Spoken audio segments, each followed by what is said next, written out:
Earlier this week, I had the privilege to talk to Sybil Bell, who is the founder and CEO of Independent Venue Week and the Independent Venue community. She's done so much brilliant work on bringing venues together, grassroots venues together, and bringing people together who want to work in the industry. And she talks so passionately about her community and the women involved in the music industry. So here's a little insight into Sybil Bell and her thoughts on International Women's Day and the music industry. So yeah, I don't really know how it's going to go. I've just got like a few questions. So I guess if we just go. Well, let's make a start and we'll see how we get on, hey? Okay, perfect. So first of all, I know you're like a founder and CEO of a really good company. But just on a personal or general level, what does International Women's Day mean to you? Well, in many ways, I wish we didn't need it. I wish it didn't exist. But I think we do need it because I think we're still unseen, unheard. And sometimes when we are seen and heard, we're not seen and heard in the right ways.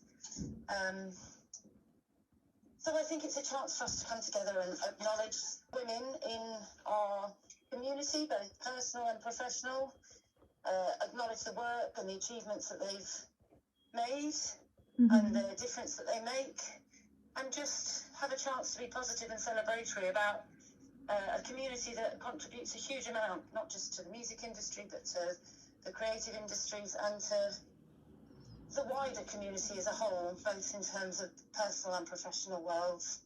Yeah, amazing. So in terms of the industry, do you mind giving a bit of background on how you got into it, and were there any influential women along the way who inspired you?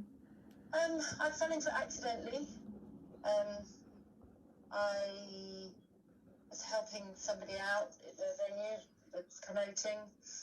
I actually started by looking for sponsors for music events, and that became quite challenging, but I was running around town trying to help people out to find partners to help fund their work, and then I started helping promoting at a venue, meeting new bands, but I wasn't really meeting anyone in the industry. I found that quite frustrating.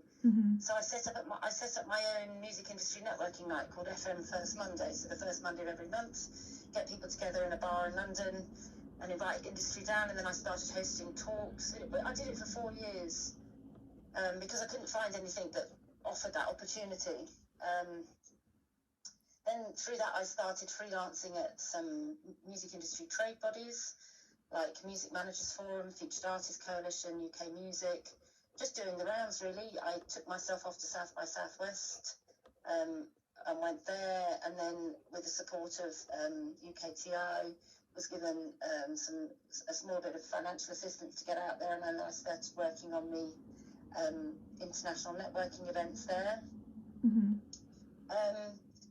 And then I ended up buying a venue with somebody who was a man that was turned out to be a very problematic business partner and left me with a number of headaches when he walked away from the business. And one of the projects that I've been looking for sponsors for was Record Store Day, and having owned a venue and seeing the Record Store Day model, I thought, well, why are we not doing something like this for venues? It's a given. Everyone assumes that they're always going to be there. Everyone assumes that they're always available and able to do what we need them to do, but there's never really any recognition other than venue competitions, which I think are so outdated. I don't think there's one venue that's better than another ever. I think they work collaboratively. So I looked at the Record Store Day model and decided to set up Independent Venue Week. And I've met some amazing women on my journey. People like Suzanne Bull, who's Chief Exec of Attitude is Everything. Wazzy Brewster, who's an OBE, who set up MIDI Music Company. Maggie Crow, the inimitable Maggie Crow, also an OBE. She works at the Brits Trust. She runs, she manages the Brits and the Mercury Music Prize. oh gosh, the thing about naming people is that when you forget somebody, you suddenly feel really bad. Oh yeah, definitely. Well, so that's a problem. Yeah. But you know, we've got an amazing board of directors for Independent Venue Week, and there's some incredible women on there. If you just give me a second, I'll tell you who they are. Oh, no worries. We've got Claire Courtney from Earth Agency, Dom Fraser from the Boiler Room. If you go onto our website, you can see these are all women who've inspired me. Dom Fraser at the Boiler Room, Natasha Gregory from Mother Artists, Sarah Jones from Songkick, and Christina Osazua from Shoes. They're inspiring women. But then there's also some brilliant women that I work with. Stephanie Hardwick of Hardwick and Morris Accountants, who are absolutely brilliant. Yolanda Brown, another OBE, not that that matters, none of these OBEs matter to me, but Yolanda Brown, who is opening a new venue in London. She's chair of the BPI. She's a saxophonist and a musician. She does things with young children. All of these women, it's a huge honour and a privilege to rub shoulders with and even be, you know, working alongside. And I think they're the reason why other young women are going to come into the industry, and that can never be underestimated. I think the more women you meet like that, the more you want to continue the work that you're doing and make sure that there's a platform for other young women to come in and feel part of everything. It's just crucially important. Yeah, in a lot of ways with your FM Mondays, like I ask you which women have inspired you, but you're kind of in that position there. I think you've probably encouraged a lot of women to come together, which I think is really cool. I'm sure you already know that. Well, I hope so. I mean,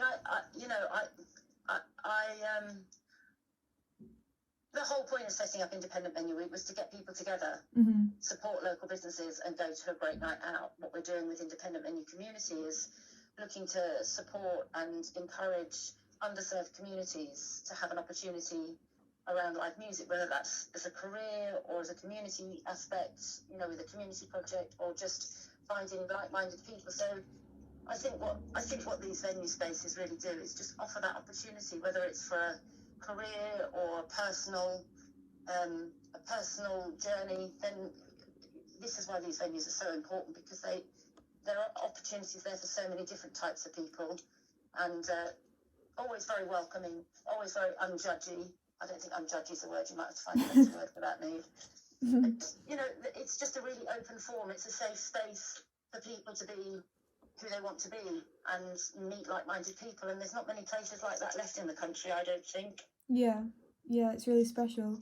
It is very special. Yeah, and I'm just finding that out, just starting out in it, and I'm kind of exploring it and everything, and I am feeling that vibe of just like there's a lot of community and people do just look out for each other, which is really nice. Yeah, it's lovely, isn't it? And you know, venues and the people around venues open up such opportunities in a way that I don't think really anywhere else does. And I think we need to do all we can to make sure that that's still possible.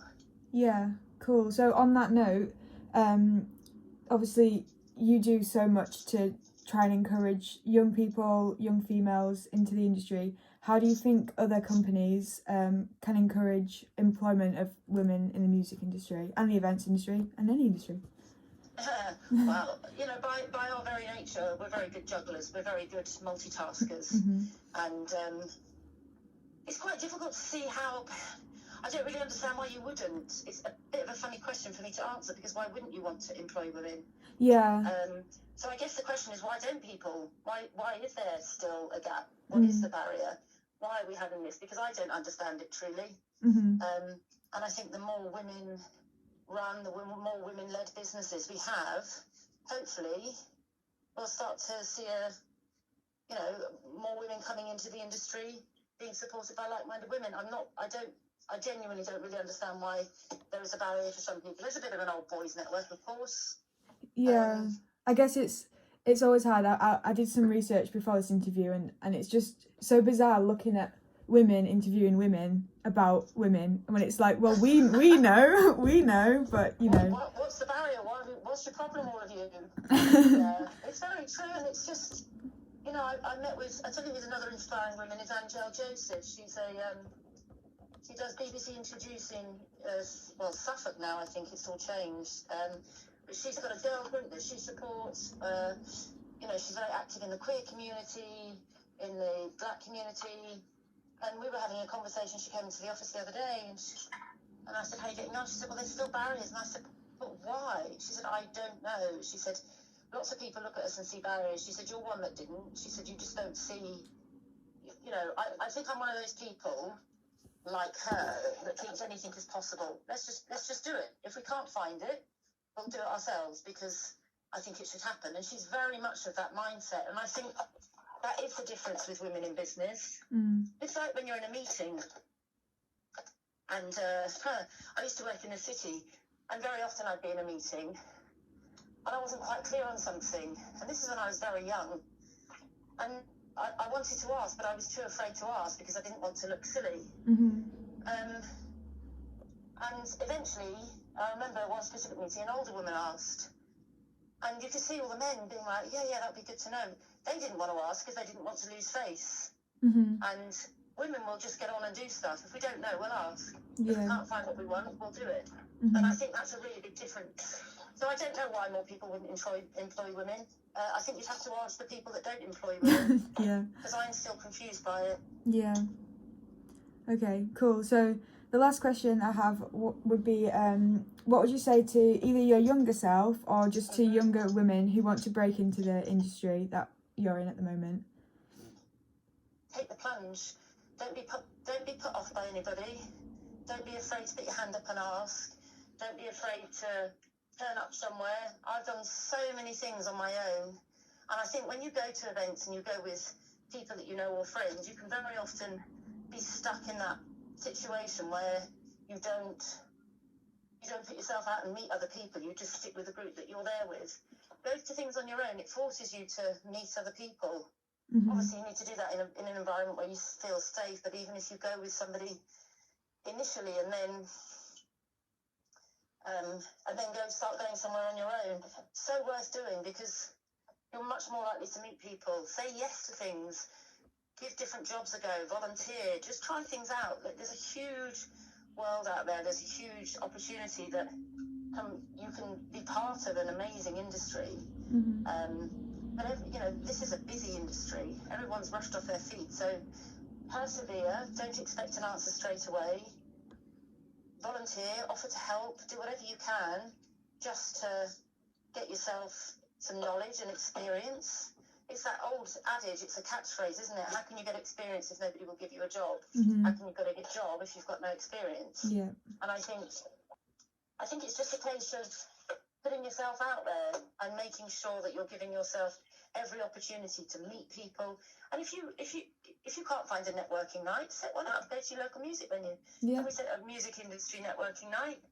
I don't know anyone in the industry. I can get some young people along that would really like to find out more. I mean, I think we might resurrect FM, which would give venues a chance to do that. But if you can't find what you're looking for, find people that can help you create it. Never be afraid to ask for help. It's the greatest gift that we have, and there's plenty of people that don't. But there are lots of people out there willing to help and make a difference to you. So make the most of it.